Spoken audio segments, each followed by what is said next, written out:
चला तर आपल्या आता मस्त गौरी पूजन चालू आहे। आता तिथं बायांना हळदी कुंकूला बोलवलंय। तिथं मस्त आपल्या तुळशीपाशी लक्ष्मी ठेवल्यात। आता आपण मस्तपैकी ह्यांना घरात घेणार आहोत। अशी फुलं टाकलेत आणि लक्ष्मीची पावळ टाकलेत। हे अशा राशी भरून गहू तांदूळ ज्वारी पुन्हा उडी नाही आपलं मूग हरभरे साखर आणि धने।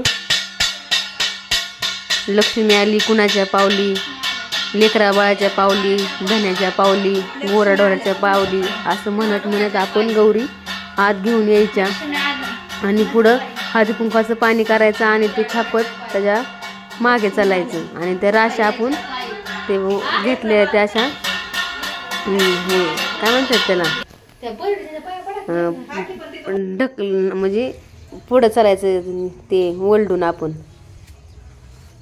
बघू शकता। तुम्हाला दाखवते माप ओलडून चालायचं आपण म्हणजे राशी ओलडत चालायच्या पुढं आणि देवघरापर्यंत गौऱ्या न्यायच्या आणि देवापाशी ठेवायच्या। मग त्यांना चहा पाणी वगैरे करायचं मग भाजी भाकरीचा निवेद दाखवायचा। चला बघू शकता पुढं आता आपण देवघरात मस्तपैकी त्यांना आता आगमन झाले आपल्या गौऱ्यांचं। आता मस्त त्यांना चहा ठेवलाय पाणी ठेवलंय। आता मस्त आपलं चहा पाणी वगैरे ठेवून झाले लक्ष्म्यांना। आता मस्त शापूची भाजी आणि ना भाकरी करायची आणि त्यांना नैवेद्य दाखवायचा। आपण नैवेद्य दाखवलाय बघू शकता मस्तपैकी। आता मस्त इथं पायांचं पूजन झाले। कशा वाटल्या आमच्या गौरी नक्की कमेंट करून सांगा। पुढे आता नंतर देवापाशी उभ्या करायच्या बघू शकता।